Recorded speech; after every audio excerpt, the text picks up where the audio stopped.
Friends, सबसे पहले आप सभी को नमस्कार। मैं नील यादव प्रगति क्लासेस के यूट्यूब चैनल पर आप सभी का फिर से हार्दिक स्वागत करता हूं और आशा करता हूं आप सब अच्छे होंगे और आपकी पढ़ाई रेगुलर चल रही होगी। जिसने अभी भी रेगुलर अपनी पढ़ाई को नहीं किया है वो अपने पीछे जो वीडियोज हैं उनको देख के और जैसे भी अपना रेगुलर करें, क्योंकि आगे आने वाले जो दिन हैं उनमें एग्जाम्स आपके होने वाले हैं, काफ़ी सारे एग्जाम आपके होंगे। तो हम चाहते हैं कि अपने एग्जाम्स में कोई आपको प्रॉब्लम ना हो और आप निरंतर अपनी तैयारी रखें। इस कोरोना महाकाल में हमने आपको YouTube चैनल के माध्यम से क्लासेस प्रोवाइड करने का निर्णय लिया था और हम लगातार आपको क्लासेस प्रोवाइड करवाते हुए आ रहे हैं। तो आप भी हमारे साथ बन के और अपने जो चैनल पे आपको जो क्लासेस प्रोवाइड की जा रही हैं उनका फायदा उठाएं और उनसे अपनी जो तैयारी है उनको निरंतर रूप से जारी रखें, ताकि जो भी आगे एग्जाम्स आए उनके लिए आप प्रॉपर रूप से तैयार रहें। तो आइए आज हम बात करेंगे अपने मैथ्स से रिलेटेड। तो मैथ्स में हमने लास्ट टाइम जो क्वेश्चंस पढ़े थे उनके बाद आज हम चर्चा करने वाले हैं। जो क्वेश्चंस आज होंगे वो बेसिकली भी होंगे, अच्छे क्वेश्चंस होंगे। तो आप इन क्वेश्चंस पे ध्यान दो, क्योंकि एग्जाम्स में क्वेश्चंस पूछते हुए आ रहे हैं और आप अगर तैयार रहेंगे तो आपको प्रॉब्लम नहीं होने वाली है। तो आप लगातार बने रहें। आइए आज हम चलेंगे अपने आगे जो आने वाले क्वेश्चंस हैं उन क्वेश्चंस में कुछ एक बेसिक क्वेश्चंस भी आपके सामने आएंगे, तो आप उन पे निरंतर तैयार रहें ताकि आपको कहीं प्रॉब्लम ना हो। तो देखते हैं आज का अपना फर्स्ट क्वेश्चन। देखो क्या है। 4,000 रुपए की राशि को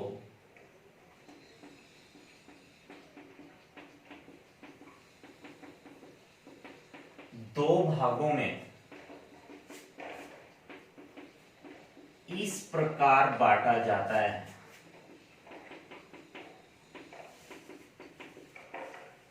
कि पहले भाग को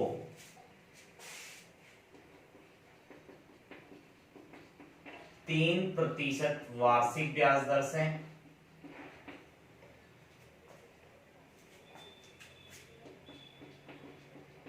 और दूसरे भाग को 5% वार्षिक ब्याज दर से उधार दिया जाता है या वार्षिक दर से दिया जाता है। यदि दोनों भागों से एक वर्ष में 144 रुपए ब्याज प्राप्त हो तो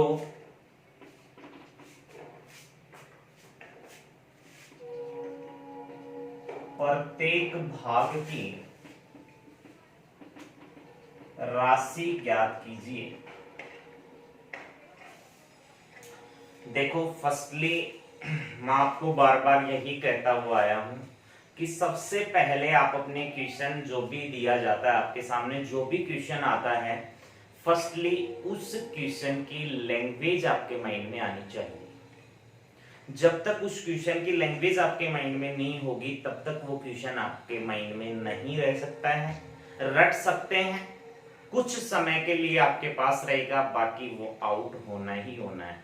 तो सबसे पहले आप उस क्वेश्चन की लैंग्वेज को समझें, क्वेश्चन में क्या बोलना चाह रहा है, क्वेश्चन में हमें क्या दिया गया है और हमसे ये क्या जानना चाह रहा है।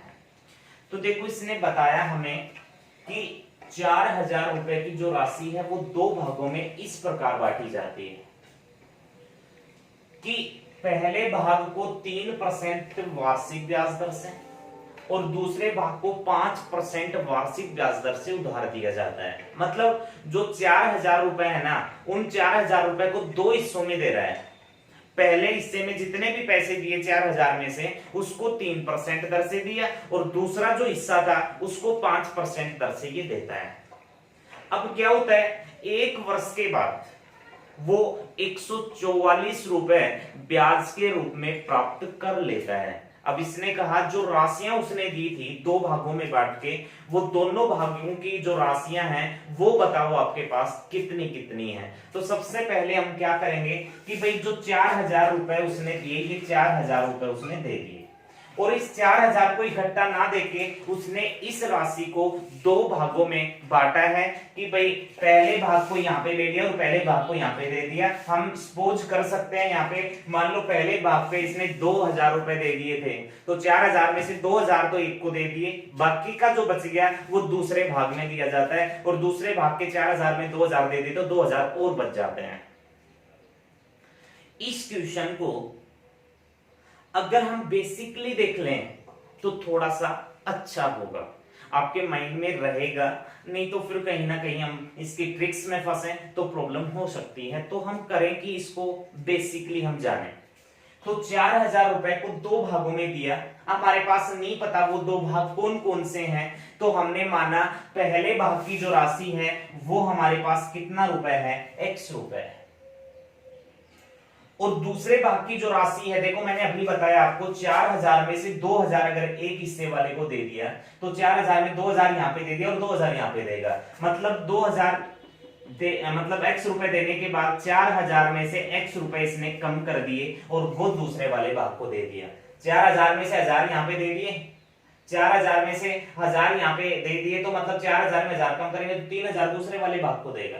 तो हमने पहले भाग को माना x रुपए दिए और दूसरे भाग को माना 4,000 माइनस x रुपए दिए। जो पहले भाग की जो ब्याज दर थी वो 3% वार्षिक थी और दूसरे भाग की ब्याज दर थी वो 5% वार्षिक थी।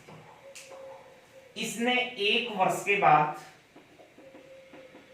दोनों से 144 रुपए ब्याज प्राप्त किया, दोनों से जो ब्याज प्राप्त किया वो ब्याज कितना था, 144 रुपए था। अब हमने कुछ नहीं करना, सिंपल साधारण ब्याज का फॉर्मूला लगाना है और ये राशियां जान लेनी है।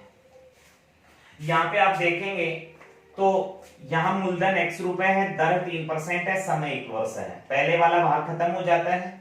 दूसरे वाले भाग का मूलधन 4,000 माइनस x रुपए है, दर आपकी 5% है और समय आपका 1 वर्ष है। दोनों फॉर्मूले लगाएंगे और दोनों का जो ब्याज मिलेगा उन दोनों को प्लस करेंगे और साधारण ब्याज के सामने रख देंगे। यहां पे क्या था, यहां पे ले लेता हूं, ठीक है, इसको थोड़ा हटा के चल रहे हैं भाई, हम यहां पे डाल लेते हैं ताकि पूरा सॉल्यूशन आ जाए। 1 वर्ष बाद 144 रुपए प्राप्त करता है, किस रूप में, ब्याज के रूप में। अब देखो पहले भाग पे उसने कितना रुपए मूलधन था, x रुपए उधार दिए थे, किस दर से दिए थे, 3% वार्षिक दर से दिए थे, कितने समय के लिए दिए थे, 1 वर्ष के लिए दिए थे। साधारण ब्याज का फॉर्मूला कंप्लीट हो जाता है, यहां से ब्याज मिला। इसके बाद में दूसरा वाला भाग था, उसको 4,000 रुपए दिए थे, 4,000 माइनस x रुपए दिए थे, ये आपका क्या हो गया, मूलधन। दूसरे वाले भाग को 5% दर से दिए थे, कितने वर्ष के लिए दिए थे, 1 वर्ष के लिए दिए थे, अपॉन 100, ये आपका साधारण ब्याज का फॉर्मूला। और यहां से जो ब्याज प्राप्त हुआ और यहां से ब्याज प्राप्त हुआ, उन दोनों को प्लस किया जाए तो वो कितना रुपए प्राप्त हुआ, 144 रुपए। सोल्व करना चाहेंगे तो दोनों का कॉमन फैक्टर कितना हो गया, 100। यहां पे आपने 100 डाल दिया, मतलब एलसीएम ले लो जो भी है। अब यहां पे इनका गुना किया तो कितना हो गया, 3x प्लस 4,000 माइनस x, इधर 5 गुना 1, तो यहाँ पे 5 बच गया, 5 और 4,000 का गुना किया तो कितना हजार हो गया, 20,000, माइनस के कितने हो गए, 5x हो गए। भाई 5 का गुना इन दोनों के साथ करना है, 5,000 4 का गुना किया तो 5 और 4 का गुना 20 और 3 जीरो है, 5 और x का गुना तो 5x हो गया, इधर कितना है, 144 है। सोल्व करेंगे तो 100 को उठा के बराबर के उधर ले जाएंगे। अब आप देखेंगे तो ये देखो 3x और ये माइनस का 5x है, 5x माइनस का प्लस का 3x, तो माइनस के कितने बचेंगे, 2x, प्लस कितना हमारे सामने 20,000 है और बराबर के उधर 144 था, 144 था, इस 100 को उठाएंगे बराबर के उधर ले जाएंगे क्योंकि हमें x का मान चाहिए। अब 100 को उठा के बराबर के उधर ले जाएंगे तो आपको 100 से इसको गुना करेंगे तो कितना होगा, 14,400 होगा। अब इस 20,000 को उठाएंगे बराबर के उधर ले जाएंगे, इधर क्या है, माइनस का 2x बराबर के उधर। अब ये 20,000 उधर जाएगा तो माइनस का होगा, 20,000 यहां से उठेगा बराबर के उधर जाएगा। अब 20,000 ये माइनस का और प्लस का 14,400, इसको अगर माइनस करना चाहेंगे तो आपको पता है 20,000 और 14,400 को माइनस करेंगे तो 00, 10 में से आपके पास में 4 गए तो 6 बचेंगे, 9 में से 4 गए तो 5 बचेंगे, 5600 रुपए आपके बच जाते हैं। और ये 5600 बचेंगे माइनस के। माइनस माइनस प्लस, x का मान निकालना है, 2 से काट दिया कितनी बार, 2800 बार।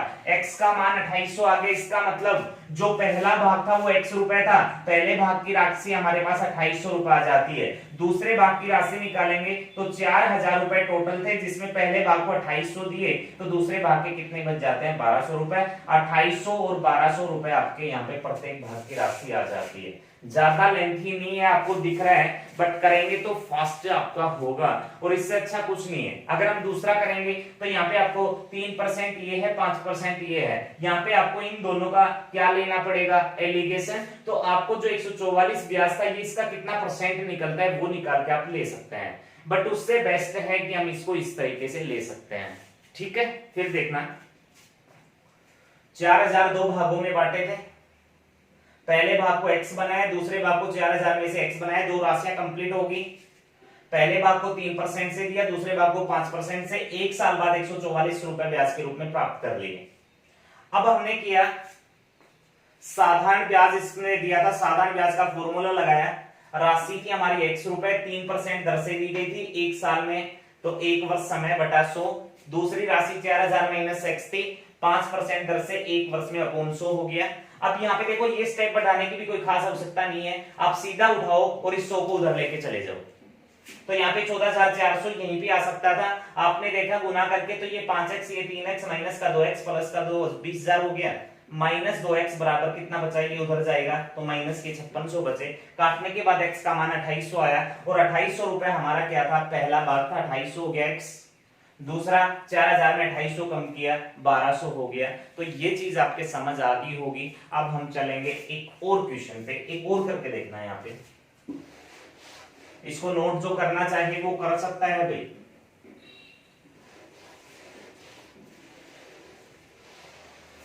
समझते हुए चलना, ये मत सोचना क्वेश्चन का जो सॉल्यूशन है वो काफी लेंथी है, लेंथी नहीं है। जब करोगे तो इसमें कोई ज्यादा टाइम लगने वाला नहीं है। इसके लिए आपको साथ साथ प्रैक्टिस की आवश्यकता होती है, जितनी प्रैक्टिस करेंगे उतना ही आपके लिए फायदा होगा।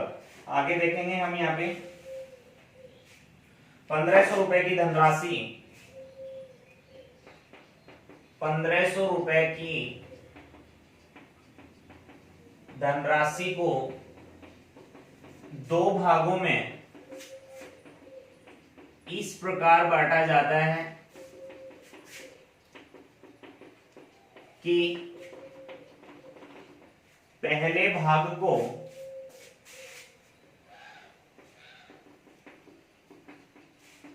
10% वार्षिक ब्याज दर से और दूसरे भाग को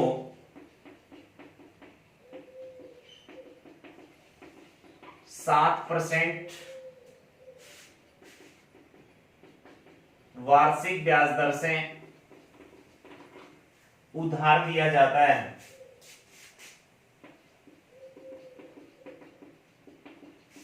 यदि 3 वर्ष बाद 396 रुपए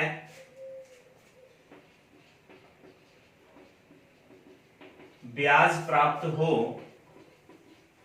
तो वह राशि या वह वो प्रत्येक भाग ज्ञात कीजिए। सेम क्वेश्चन है, सबसे पहले आप इसको करके देखें, लैंग्वेज को नोट करें या फिर अपना यूज करें, स्क्रीनशॉट लें, जैसे भी करके एक बार आप इस क्वेश्चन का सॉल्यूशन खुद कीजिए ताकि आपको प्रॉब्लम ना हो। अब यहाँ पे मैं बात करूंगा, एक बार सभी ने ले लिया होगा स्क्रीनशॉट, उसी तरीके से इस क्वेश्चन को सोल्व करेंगे। वही था, 1500 रुपए की धनराशि दो भागों में बांटी जाती है। पहले भाग को 10% वार्षिक ब्याज दर से और दूसरे भाग को 7% वार्षिक ब्याज दर से उधार दिया जाता है। और 3 वर्ष का समय दिया गया, 3 वर्ष में दोनों से 396 रुपए ब्याज के रूप में प्राप्त हो, तो वो प्रत्येक भाग की राशि बताओ कितनी होगी। वही बात सामने आई। टोटल जो राशि थी वो 1500 थी, दो भागों में दी गई। पहले भाग को x रुपए दिया तो दूसरे भाग को 1500 माइनस x रुपए दे दिए, दोनों भाग हो गए। पहले भाग को 10% दर से दिया, दूसरे भाग को 7% दर से दिया, लेकिन यहाँ पे 3 वर्ष का समय दिया और 3 वर्ष में 396 रुपए ब्याज के रूप में प्राप्त हुए। वही सिंपल साधारण ब्याज का फॉर्मूला लगाएंगे और यहाँ पे हमें x का मान निकालना है। पहली जो भाग है वो क्या है, x रुपए है, मूलधन x रुपए। पहले भाग को दिया जाता है 10% दर से, 10% दर हो जाती है। समय था 3 वर्ष का, क्योंकि 3 वर्ष बाद 396 रुपए ब्याज के रूप में प्राप्त होते हैं। अब यहाँ पे अपॉन हो गया, सो साधारण ब्याज यहाँ से प्राप्त होगा। इसके बाद दूसरी जो राशि थी वो 1500 माइनस x रुपए थी, ठीक है, ये मूलधन हो गया। दूसरी भाग को 7% दर से दिया गया, कितने समय के लिए, 3 वर्ष के लिए, और अपॉन हो गया 100। यहां से इन दोनों भागों से, यहां से जो ब्याज प्राप्त और यहां से जो ब्याज प्राप्त हुआ, इन दोनों को प्लस किया जाए तो वो ब्याज था आपका 396 रुपए। यहीं तक है जो समझने की बात है। आगे तो केवल आपको इसका सॉल्यूशन करना है। करना चाहे तो ये 10 और 3 का गुना कितना हो गया, 30x प्लस 1507 और 3 का गुना करेंगे तो 21, मतलब गुना 21 है। 1500 का 21 के साथ गुना करेंगे तो 00, 21 5 105, बच गए कितने, 10। 21 और 10 कितने हो गए, 31, मतलब 1500 का 21 के साथ गुना किया तो 31,500 और माइनस के कितने हो गए, 21x हो गए। बराबर के उधर जाएंगे तो 396 था, आपको पता है इनका जो एलसीएम लेंगे तो 100 आएगा। इस 100 को उठाएं और बराबर के उधर ले जाएं सीधा। अब ले जाएंगे तो 39,000 कितना हो जाएगा, 600 रुपए हो जाएगा। अब देखो दोनों को माइनस करेंगे, 30 में से 21 माइनस करेंगे तो कितना बचेगा, 9x बचेगा। बराबर के उधर जाएंगे तो बराबर के उधर 39,600 था, देखो ये 31,500 उधर जाना है और 31,500 माइनस करेंगे, 39,600 प्लस का था, 31,500 आपका उधर जाके माइनस हो गया तो कितना बचेगा, 8100 रुपए बचेगा। ये 8100 रुपए आपके पास बच गया। 9 से काटेंगे, 9 ना 81, आपके पास 900 रुपए आ गया।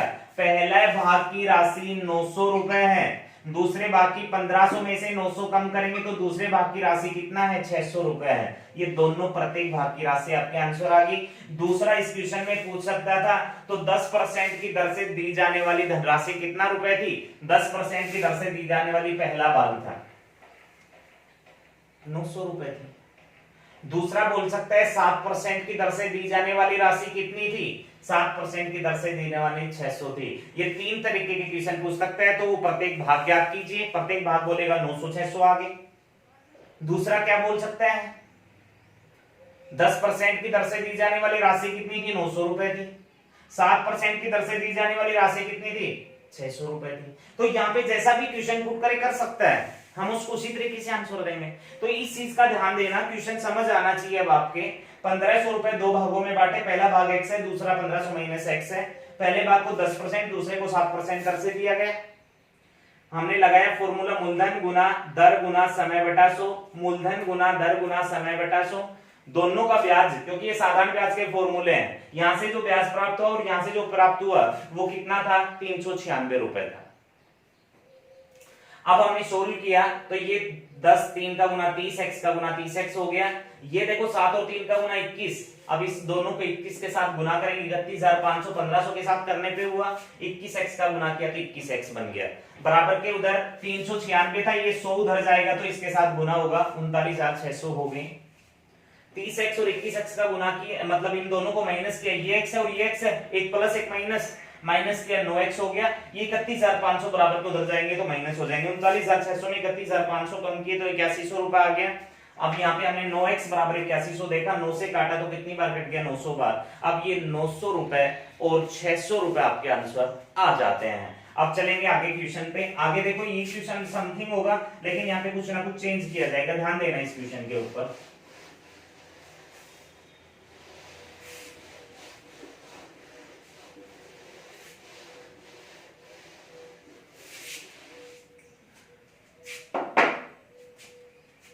₹10,000 की राशि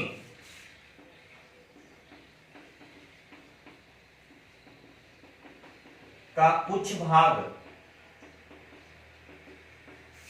10% वार्षिक ब्याज दर से, का कुछ भाग पहले 8 ले लो, 8% वार्षिक ब्याज दर से तथा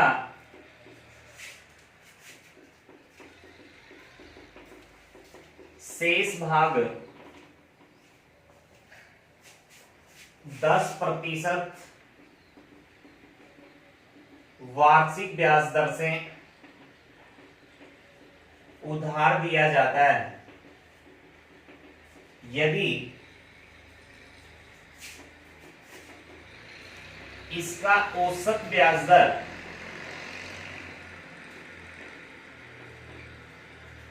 9.2% वार्षिक हो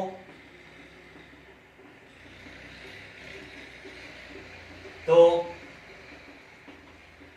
प्रत्येक भाग की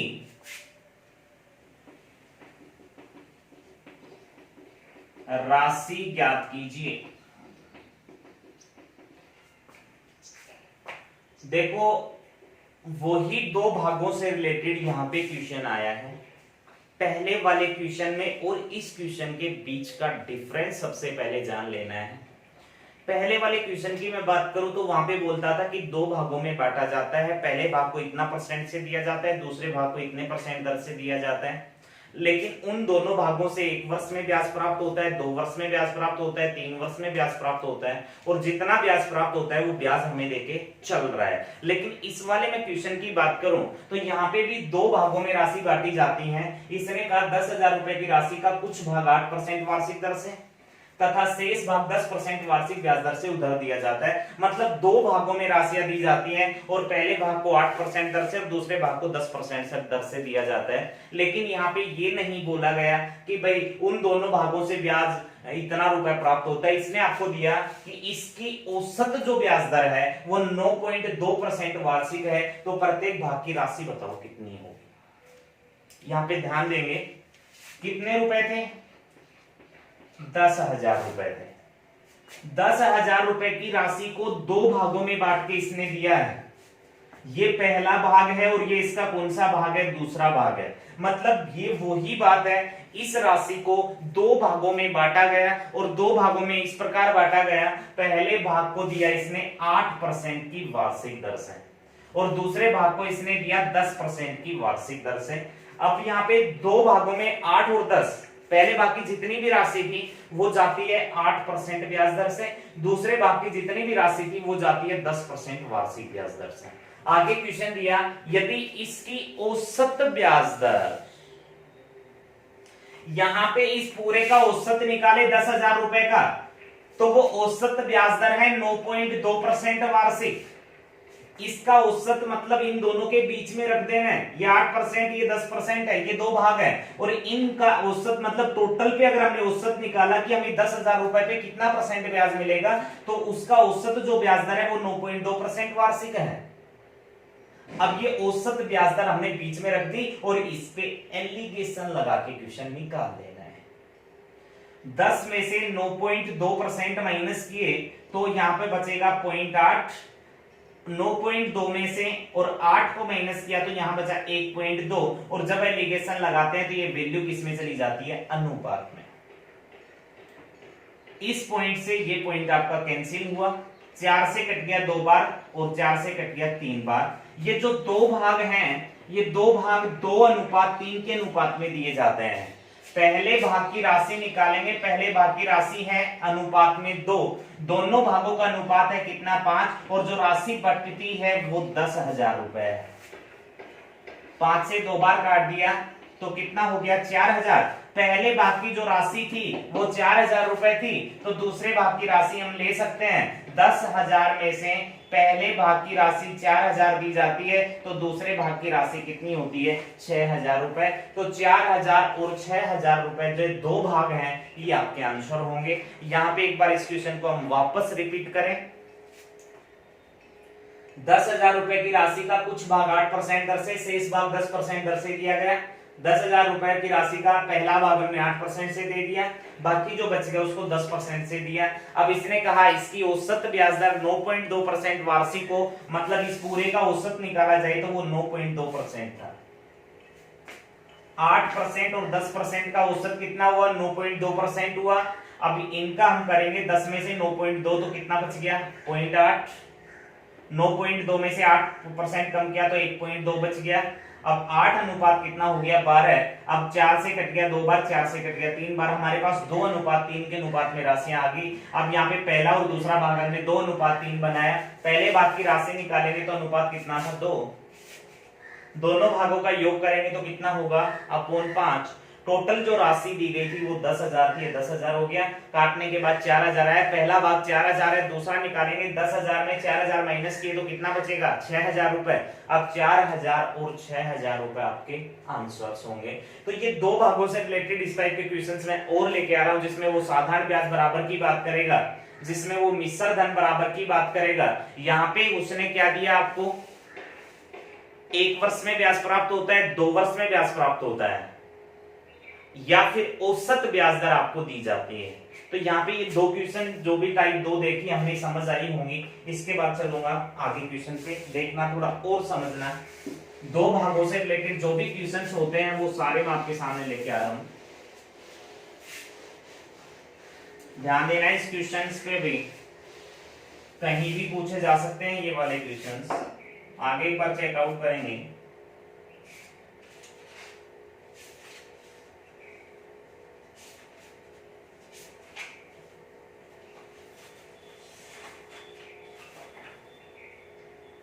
देखो एक बार अगला क्वेश्चन,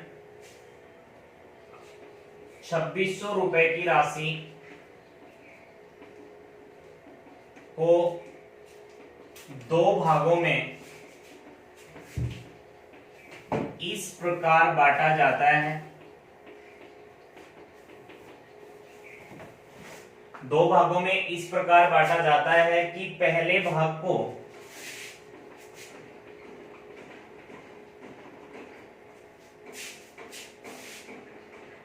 10% वार्षिक ब्याज दर पे, वार्षिक ब्याज दर से 5 वर्ष के लिए, तथा दूसरे भाग को 9% वार्षिक ब्याज दर से 6 वर्ष के लिए दिया जाता है। यदि दोनों भागों से प्राप्त साधारण ब्याज बराबर हो तो प्रत्येक भाग की राशि ज्ञात कीजिए। सबसे पहले तो हमने इस क्वेश्चन की जो लैंग्वेज है उसको देखना है, क्योंकि 2 भागों से रिलेटेड जो 2 टाइपें हैं जो हमने पढ़ी हैं, ये उससे भी अलग क्वेश्चन आपके सामने निकल के आ गया है। आप थोड़ा ध्यान देंगे। देखो सबसे फर्स्टली इस क्वेश्चन की लैंग्वेज को समझें। इसने कहा 2600 रुपए की राशि 2 भागों में बांटी जाती है, मतलब जो राशि है टोटल बांटने के लिए जो राशि ब्याज के रूप में दी जाने वाली है वो 2600 रुपए है। 2 भागों में इस प्रकार बांटा कि पहले भाग को इसने 10% वार्षिक ब्याज दर से 5 वर्ष के लिए, मतलब जो पहला भाग था उसकी जो ब्याज दर थी वो 10% थी और 5 वर्ष के लिए उसको दिया गया था। और दूसरे वाले भाग को इसने दिया 9% वार्षिक ब्याज दर से और 6 वर्ष के लिए। तो दूसरा वाला भाग था उसको 9% दर से दिया और 6 वर्ष के लिए दिया, लेकिन जो कंडीशन हमारे सामने रखी उस कंडीशन को जाने। यहाँ पे कहा यदि दोनों भागों से प्राप्त साधारण ब्याज बराबर हो। इसने कहा पहले भाग पे जितना रुपए दिया गया था, दूसरे भाग पे जितना रुपए दिया गया था, जिस दर से दिया गया था, जितने समय के लिए दिया गया था, लास्ट में जब दोनों भागों से ब्याज प्राप्त होता है ना वो बराबर प्राप्त होना चाहिए। अब अगर बराबर प्राप्त होता है तो प्रत्येक भाग की राशि बताओ आपके पास कितने रुपए होगी। जब आपके सामने, ध्यान देना इस बारे में, साधारण ब्याज बराबर हो की बात सामने आए,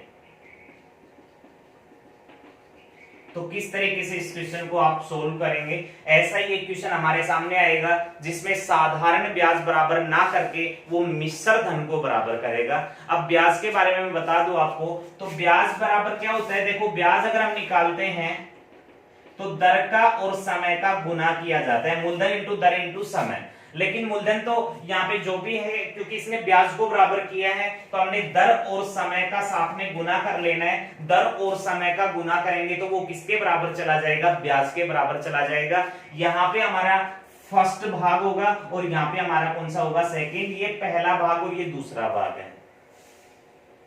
पहले भाग और दूसरे भाग का जो ब्याज है वो हमें बराबर करके लेना है। और ब्याज के बारे में मैंने बताया आपको, दर गुना समय बराबर क्या रखना है? ब्याज रखना है। दर और समय का गुना कर देंगे तो वो ब्याज के बराबर चला जाएगा।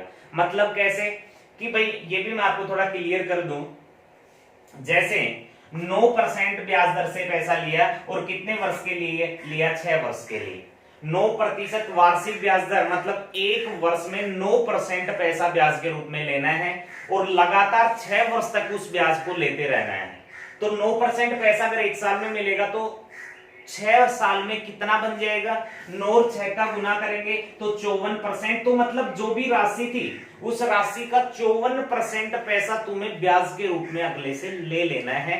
तो यहाँ पे ब्याज दर इंटू समय होता है। तो यहाँ पे आपको ये चीज क्लियर होनी चाहिए कि भाई आपने दर इंटू समय बराबर ब्याज कैसे रखा। ब्याज का फॉर्मूला तो मूलधन इंटू दर इंटू समय अपॉन 100 होता है। अब देखो, हम इसमें मूलधन भी रख लेते हैं। जैसे 10,000 रुपए आपका मूलधन था तो मूलधन के इंटू 54/100 भी कर सकते हैं, क्योंकि 10,000 रुपए का 54% पैसा वो ही तो हमारा ब्याज बनेगा। तो मैंने यहाँ पे आपको सीधा बताया कि दर और समय का गुना करेंगे तो वो ब्याज के बराबर चला जाएगा। तो पहले भाग की जो दर और ब्याज, देखो, दर इंटू समय पहले भाग का, दर इंटू समय दूसरे भाग का, ये किसके बराबर जाएंगे? साधारण ब्याज के। पहला भाग था जो 10% वार्षिक दर से 5 वर्ष के लिए लिया गया था। पहले भाग की दर है 10%, समय है 5 वर्ष। दर और समय का गुना किया, कितना परसेंट हुआ? 50। ये 50% पैसा यहाँ पे ब्याज के रूप में मिलने वाला है। दूसरे वाला हम देखें तो 9% दर से 6 वर्ष के लिए दिया, तो 9 और 6 का गुना करें तो 54। पहले भाग का 50% पैसा ब्याज के रूप में आएगा, दूसरे का 54% ब्याज के रूप में आएगा। अब इसने कहा था दोनों भागों से प्राप्त साधारण ब्याज बराबर हो, तो ये दोनों भाग आपको क्या रख लेने हैं? बराबर रख लेने हैं। अब आप करेंगे 10 और 5 का 50, 9 और 6 का 54, दोनों आपस में बराबर है, अनुपात में डाल सकते हैं, कटते हैं तो काट भी सकते हैं। 2 से काट दिया 25 बार, 2 से काट दिया इनको कितनी बार? 27 बार। इसके बाद इन दोनों का इंटरचेंज कर सकते हैं आप। ये 27 हो गए, ये 25 हो गए, दोनों अनुपात में चले गए। तो यहाँ पे हम निकालेंगे 27 अपॉन, पहले भाग का अनुपात निकाला तो 27 अपॉन दोनों का प्लस करेंगे तो आपके पास कितना बनेगा? 7 और 5 12 है, 4 और 1 52 और इंटू जो बांटी जाने वाली राशि थी वो 2600 रुपए थी। 26 से 100 बार काट दिया, 26 से 2 बार काट दिया, 2 से काट दिया 50 बार, आपके पास आया 1350 रुपए। अगर एक भाग 1350 है तो दूसरा भाग हम निकालेंगे तो आपके पास 2600 में से 1350 निकाल लिए जाए तो आपके पास दूसरा भाग कितना बचेगा? 1250 रुपए बचेगा। तो 1350 और 1250 रुपए की जो राशि थी वो हमें यहाँ पे ली गई है। एक बार हम वापस इसको रिपीट करेंगे। दोनों भाग अगर साधारण ब्याज बराबर होंगे तो साधारण ब्याज बराबर आते ही आप एक चीज समझ लेना, दो भाग है और साधारण ब्याज बराबर की बात कर रहे हैं तो दर और समय का गुना करेंगे तो ब्याज के बराबर जाता है। पहले भाग का दर और समय था, दूसरे भाग का दर और समय था, इन दोनों का गुना किया तो किसके बराबर चला गया? ब्याज के। अब हमने दोनों को बराबर रखना है क्योंकि क्वेश्चन में बोला गया है। अब ये ब्याज और ये ब्याज आपस में बराबर करेंगे, दोनों कट रहे हैं तो काट देंगे। काटने के बाद इन दोनों का इंटरचेंज करेंगे, 27 इधर आएगा, 25 उधर जाएगा। ये पहला भाग और ये कौन सा भाग बनेगा? दूसरा। पहले भाग की जो राशि है उसका अनुपात 27 है, दूसरे भाग का मतलब दोनों भागों का नीचे योग करेंगे तो 27 और 25 52, और जो राशि टोटल कितने में से है? 2600 में से है। काटने के बाद पहला भाग 1350, काटने के बाद दूसरा भाग आपका 1250। ये दोनों भागों की राशि आपके सामने आ जाती हैं। अब देखो हमने दो भागों से रिलेटेड क्वेश्चंस यहाँ पे किए हैं और आगे भी दो भागों से रिलेटेड क्वेश्चंस अभी खत्म नहीं हुए हैं। इससे रिलेटेड क्वेश्चन हमें आगे और भी करने हैं, जिसमें हम साधारण ब्याज बराबर के साथ साथ में मिश्र धन बराबर की बातें भी सामने हमारे आने वाली हैं। तो आज के लिए बस हम केवल इतना ही करेंगे, आप इन पे साथ साथ प्रैक्टिस करते रहना ताकि आपको कहीं प्रॉब्लम इनमें ना हो। तो आज के लिए आप सभी का धन्यवाद।